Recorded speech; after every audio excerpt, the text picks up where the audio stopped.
So once I've finished all my range of movement tests and my relevant neurological tests, I'll have the patient or Bonnie laying down on the table face down. Now Bonnie, we're going to do a couple of muscle tests here, and I want to see how strong your hamstring muscles are. So if you could start off, bend your left knee for me please. And it's always good when the patient's laying down, sometimes left and right gets a bit confusing, so if you want to use the left leg, just give it a little tap. Now, don't have the knee at a full 90 degrees, just have the leg about here. Now, when you're doing the muscle test, just be very careful that you're not pushing on the Achilles tendon, because that can be tender. Just have a nice wide position like so, and just let the fingers touch the leg. You don't want to grip the leg, okay, because that's uncomfortable. So just have the here, because you're going to be pushing with the palm of your hand on the muscle. Now, Bonnie, if you could just hold the leg nice and strong for me.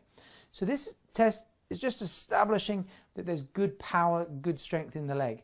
Now, if you have a young patient or an elderly patient, you may not need to push nearly as hard, okay, because it's not a wrestling match. With a muscle test, really, it's not so much how much overall strength they have, it's the speed of response. Just relax there for me, Bonnie, please, and then we'll test the other side.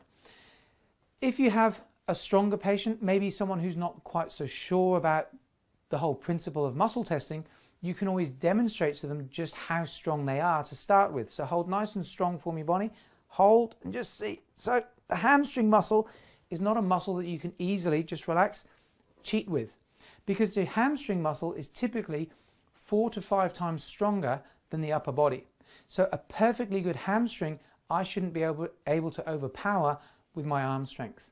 So I like to start with the hamstrings. I like to use the hamstrings to test the nerves all the way up through the whole spinal cord.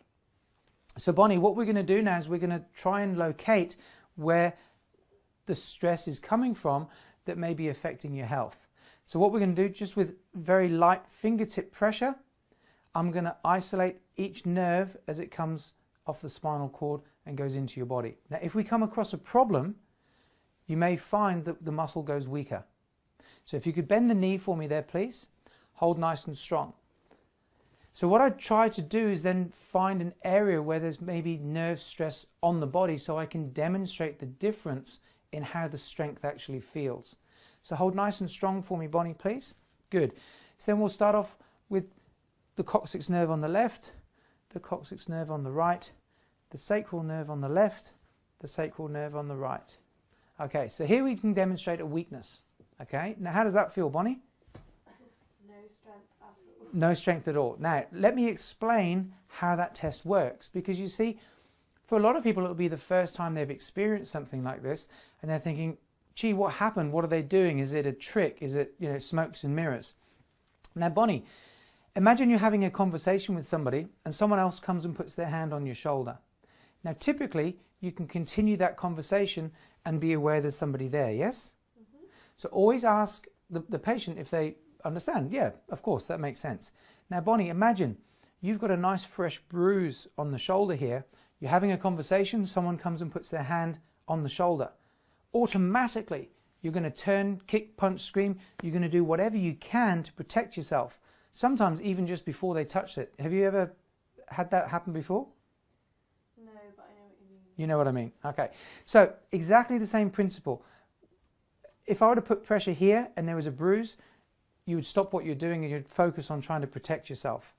When I put pressure here on the sacral nerve, exactly the same reflex is in play. And your reflexes overpower what you're consciously trying to do here, because it's more important for your body to protect you than it is to show off how strong your leg is. Mm-hmm.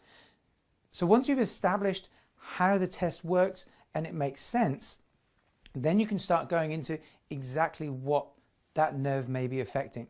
So as I go through the body, wherever I find a weakness, I'll then explain where that nerve travels to and what kind of things it may influence. So let's start from the beginning and we'll go through each nerve in turn, right the way up through the spinal cord. So again, doing the muscle test, we check to make sure the muscle's nice and strong to begin with, and we can use either leg. It doesn't have to always be the same side, so that allows the patient to relax. One other thing, just beware if the patient has a tendency to go into a cramp. Okay, because if they start to cramp, obviously it's going to be uncomfortable, and if the muscle does cramp, maybe just do some reflex, just do some rubbing, increase the circulation to help release the cramping, and then use the other side.